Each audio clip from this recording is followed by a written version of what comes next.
La parole est à monsieur Olivier Serva pour le groupe Lyotte.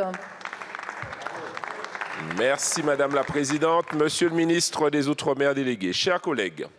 Il y a quelques semaines, Saïda, étudiante guadeloupéenne en région lyonnaise, m'a transféré un mail qui, chers collègues, m'a scandalisé.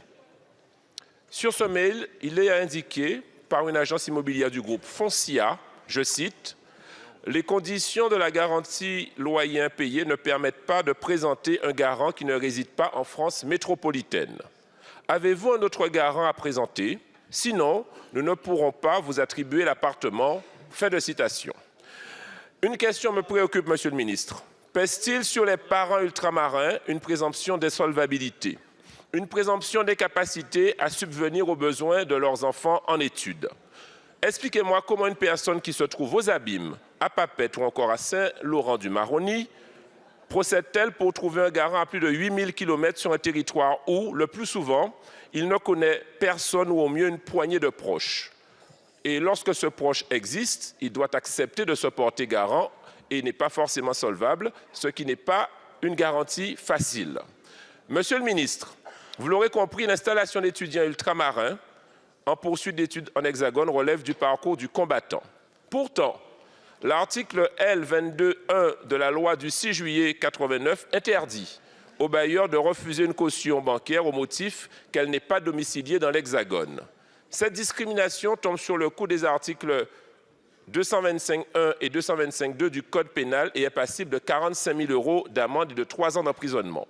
Par conséquent, Monsieur le ministre, nous voulons une application stricte de la loi par les assurances et bailleurs. Nous ne sommes pas des bâtards de la République.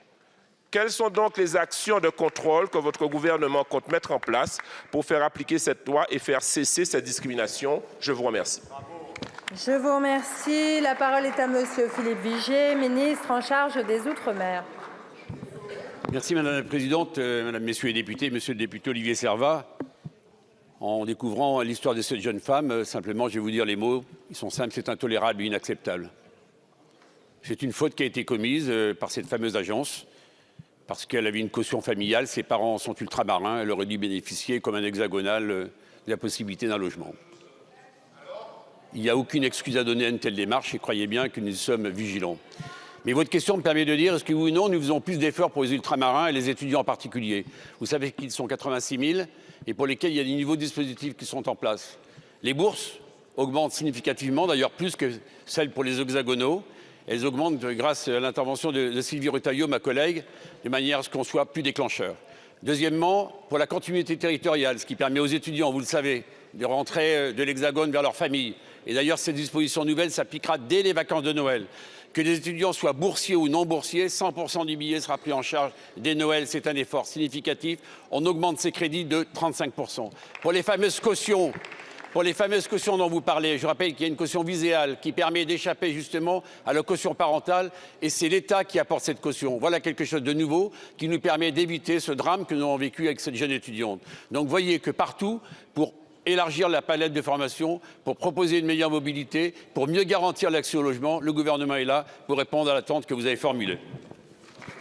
Je vous remercie, monsieur le ministre.